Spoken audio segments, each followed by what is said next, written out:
Segurança e Cidadania. Oferecimento: Sebrae, soluções para a sua empresa acontecer. Intelbras, garantia de segurança, garantia de tranquilidade. BB Seguro Auto, você e seu carro cobertos de benefícios.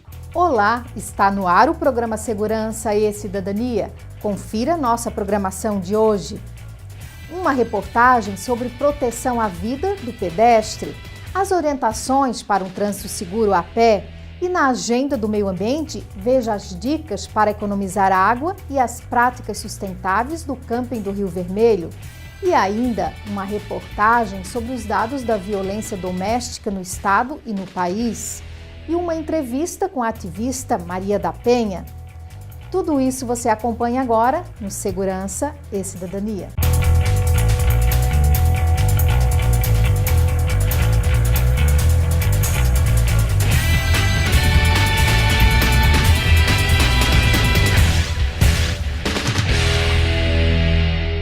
O Código Brasileiro de Trânsito diz que os veículos maiores devem prezar pela segurança dos menores, bem como os motorizados devem cuidar dos não motorizados.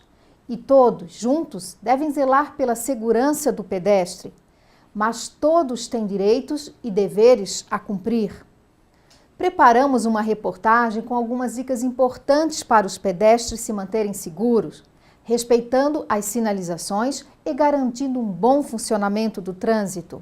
A cada 7 minutos, uma pessoa é atropelada no Brasil. 44% das mortes em acidentes de trânsito são por atropelamento. Muitos acham que, por não estar dirigindo, também não é necessário prestar atenção e respeitar a sinalização de trânsito. Mas é por causa dessas deslizadinhas que muitos acidentes e atropelamentos acontecem. Os erros mais comuns do pedestre, primeiro, é a falta de paciência. Hoje no Brasil, morrem em torno de 54 mil pessoas, uma grande parte dessas de pedestre. Outra situação, os sequelados por ano em 2013, segundo o DPVAT, foram 444 mil, equivalente a mais de 1.200 pessoas dia sequelados. Mas eu falo sequelados, não é a perda de um dedo, a perda de uma unha. É a amputação dos braços, a amputação das pernas, tetraplegia, paraplegia. Então é um custo muito alto e uma situação social alarmante, uma tragédia. O pedestre também está no Código de Trânsito e o artigo 69 prevê todos os direitos e deveres na hora de atravessar a rua. Na faixa de segurança, o pedestre sempre tem prioridade, mas lembre-se de olhar para os dois lados antes de atravessar. Quando houver semáforo, sempre aguarde a luz de pedestres ficar verde. Se não houver sinalização de pedestres, aguarde o semáforo de carros ficar vermelho ou a autorização para atravessar do agente de trânsito. Onde não houver faixa, sempre atravesse de forma reta, perpendicular à calçada. O código também diz que o pedestre não pode obstruir a via, parando ou se demorando na travessia. Quando descer do ônibus, lembre-se de não se posicionar em pontos cegos para o motorista do ônibus ou de outros veículos que transitam na mesma via. Evite atravessar em frente ou atrás do ônibus, pois os carros que vêm na outra mão não poderão te ver. Quando descer do ônibus, a conduta mais segura é aguardar o veículo sair, dirigir-se à faixa de segurança mais próxima, olhar para os dois lados da rua e só então atravessar. Também é preciso redobrar a atenção ao transitar pela rua com crianças. Mantenha as mãos dadas com os pequenos que estiverem com você e os posicione na parte interna da calçada. Evite deixar crianças brincando soltas perto de rodovias. Nós temos uma cultura, principalmente a cultura da impunidade. Então as pessoas têm que respeitar o trânsito e saber que o trânsito é vida, o trânsito tem que ser harmonioso, não podemos ter pressa. Muitas mortes ocorrem por falha do condutor e falha do pedestre. Então é um conjunto, de erros graves que acabam vitimando sempre o pedestre. Então o importante é que o motorista tenha o máximo de atenção, prudência, cuidado ao dirigir, não beber, respeitar os sinais, a sinalização, as placas de velocidade da via e principalmente quando chegar próximo a uma faixa, reduzir a velocidade e estar bem atento para evitar que venha atropelar um pedestre causando danos, físicos e até a morte dessa vítima. O trânsito é formado por motoristas, ciclistas, motociclistas e também por pedestres. Por isso, lembre-se, sempre que seguir as normas de trânsito para que todos estejam seguros e em sintonia nas ruas. Depois do intervalo, tem a Agenda do Meio Ambiente com dicas para economizar água e as práticas sustentáveis do camping do Rio Vermelho. O Sebrae Santa Catarina apresenta um conjunto de soluções criativas especialmente para a sua microempresa. Sebrae na Medida, um programa que melhora a gestão e a competitividade com orientações práticas, palestras, oficinas, cursos, consultorias e encontros com outros empresários. Venha preparar a sua microempresa para crescer. Inscreva-se já. Ligue 0800 570 0800. Sebrae na Medida, fortalecendo a sua microempresa. E hoje o nosso convidado é o Rex, da Patinha da Patinha. Tudo bem, Rex? Tudo na maior tranquilidade. Tranquilidade, como assim? É que meu dono fez o seguro patrimonial Sicoob. Protege a casa, a empresa e tudo que tem dentro. Bom, então o que você vai fazer agora? Vou cuidar da minha família. Olha eles ali. Rex? Com o seguro Sicoob, todo mundo fica mais tranquilo. Faça já o seu. Com o verão, as férias e o calor, o consumo de água aumenta. Porém, a água é um bem precioso e é preciso utilizá-la com sabedoria. A Companhia Catarinense de Águas e Saneamento divulgou dicas para economizar água. Preparamos um guia com as principais orientações. Olha só. O consumo de água do brasileiro chega a 200 litros por dia.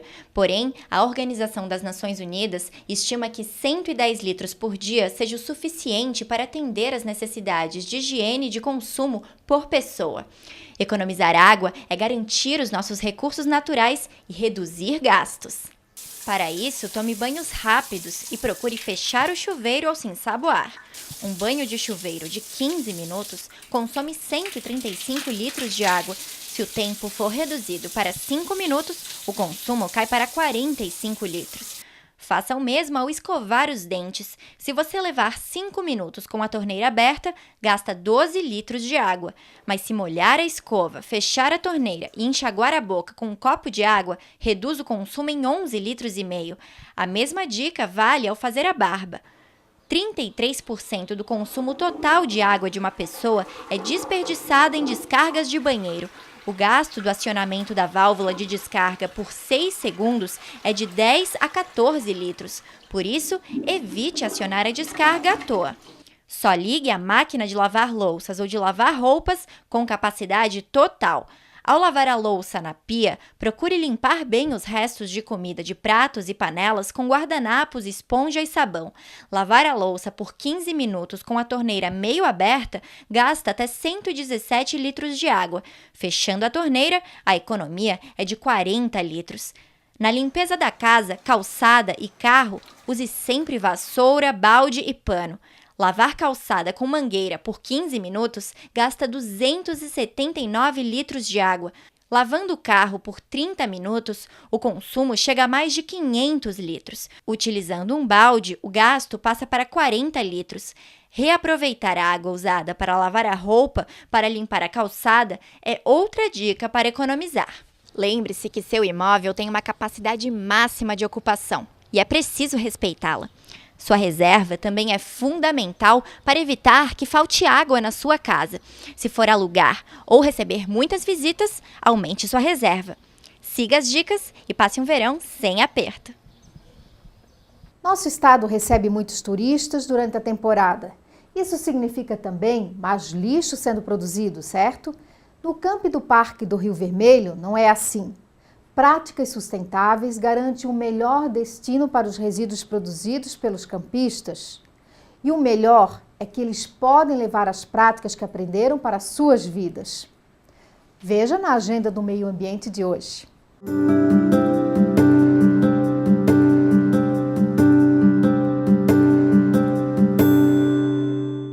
Durante essa temporada, o camping do Parque do Rio Vermelho chegou a ficar lotado. Nos períodos de Natal e Ano Novo, por exemplo, eram cerca de 900 pessoas. Atualmente, uma média de 200 campistas dividem o espaço com a natureza preservada do Parque Estadual, um turismo de contato intenso com o meio ambiente.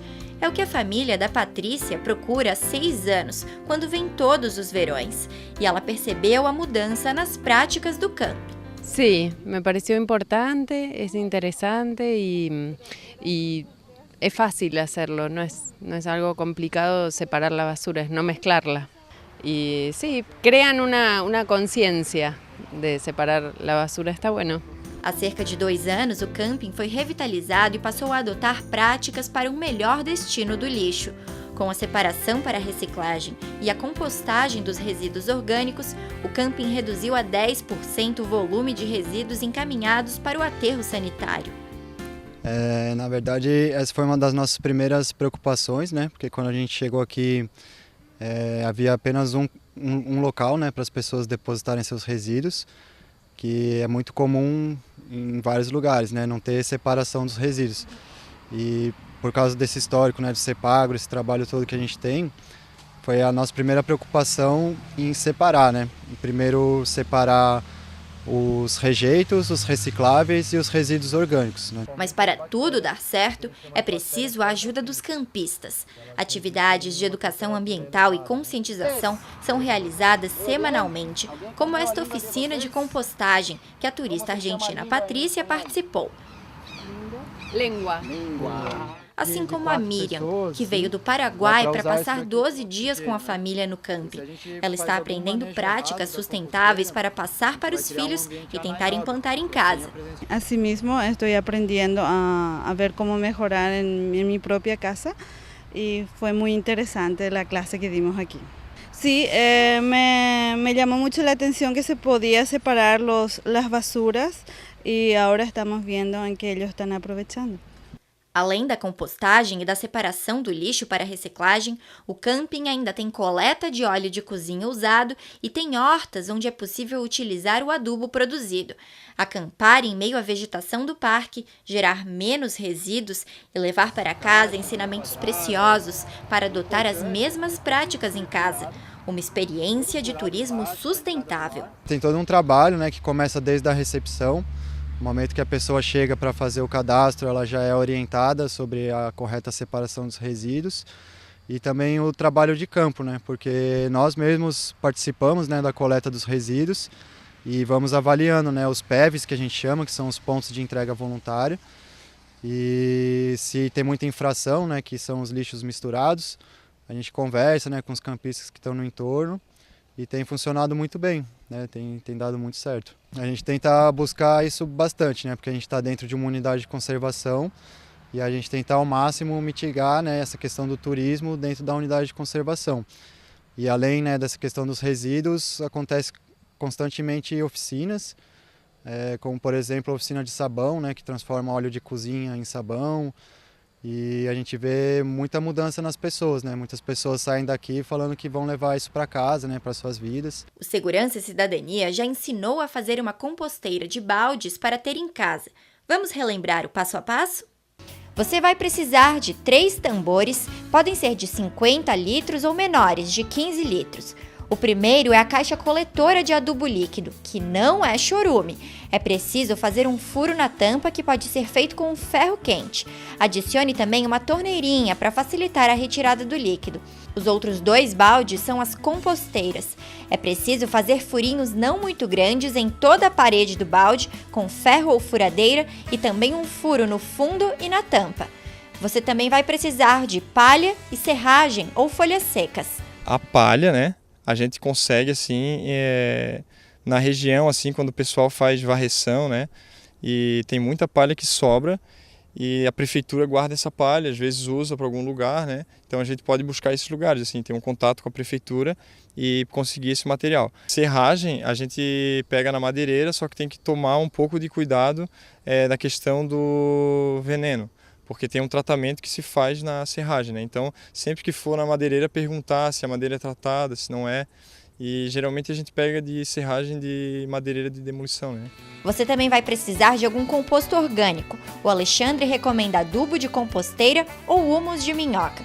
E o quarto e mais importante ingrediente, os restos de alimentos. O especialista recomenda utilizar no começo apenas cascas de frutas e restos de vegetais. Papéis como guardanapos ou sacos de pão também podem entrar na composteira, mas só se não tiverem nenhum tipo de tinta. A montagem começa com um pouquinho de adubo no fundo do balde. Depois vem a palha, que deve ser colocada como se fosse um ninho de passarinho, cobrindo as paredes do balde. E aí, por que a gente faz esse ninho? Porque a gente aumenta a camada de palha, né, daqui da parede para cá. Porque senão o orgânico ele pode ficar em contato com a parede. Aí ele perde essa quantidade de oxigênio também e acaba dando mau cheiro. Então por isso que sempre tem que botar uma camada grande de palha para fazer a parede. A próxima etapa é colocar a serragem bem no meio do ninho. Em seguida, coloque o adubo. Este composto orgânico tem bactérias termofílicas, que aceleram o processo de decomposição. Por isso, ele deve estar em contato com os restos orgânicos. É agora que entram os alimentos e resíduos orgânicos, sempre no meio, mantendo a parede de palha. Em seguida, coloque mais adubo por cima, mais serragem ou folha seca e então é só fechar com palha e a tampa.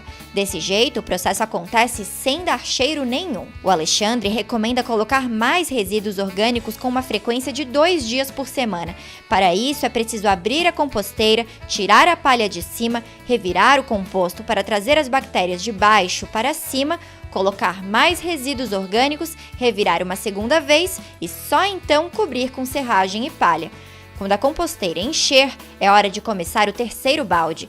Faça o mesmo processo no de cima e deixe o de baixo descansar por 1 mês.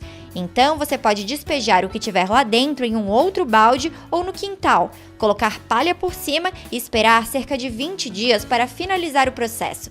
E assim segue o ciclo. Enquanto um descansa embaixo, o de cima recebe mais resíduos. Em cerca de 15 dias, o adubo líquido já começa a escorrer na caixa coletora, mas o especialista recomenda que ele seja retirado aos poucos, para que termine seu processo de decomposição. O adubo líquido, ele pode ser diluído, né?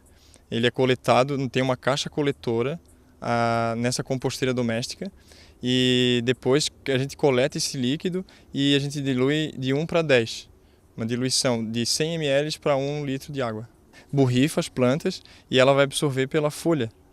E aí é muito bom para floração e para deixar a planta bem verde também. O adubo orgânico, ele é um pouco diferente do líquido, né?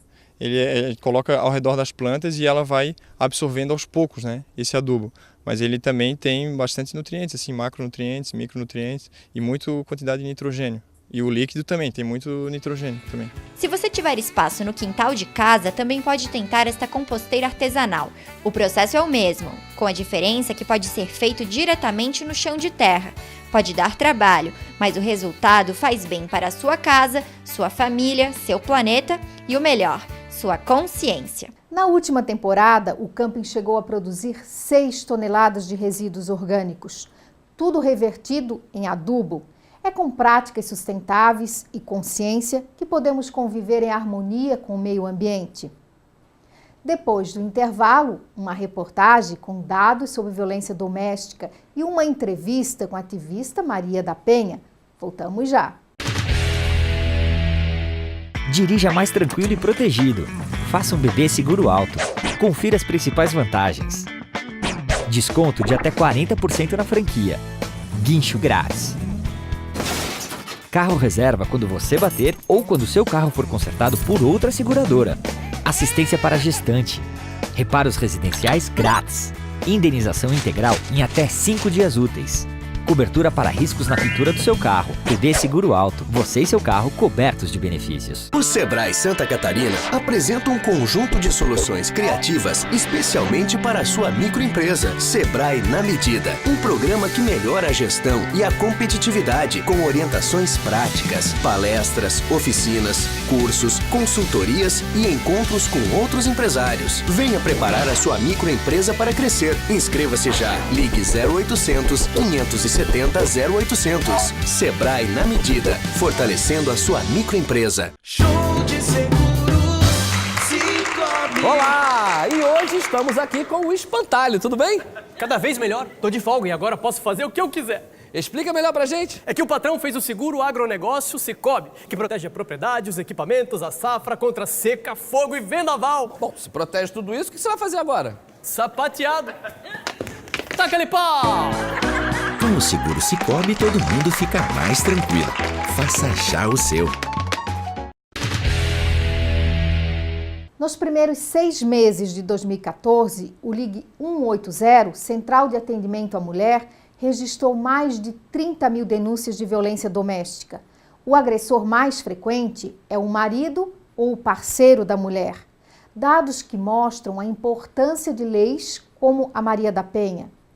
Veja a seguir uma reportagem com dados sobre o assunto e uma entrevista com a ativista que deu nome à lei. No primeiro semestre de 2014, o Ligue 180, Central de Atendimento à Mulher, foi transformado em Disque Denúncia. Só nos primeiros 6 meses foram enviadas 15 mil denúncias para serviços de segurança e ministérios públicos do país. Para 43% das mulheres em situação de violência, a agressão ocorre todos os dias.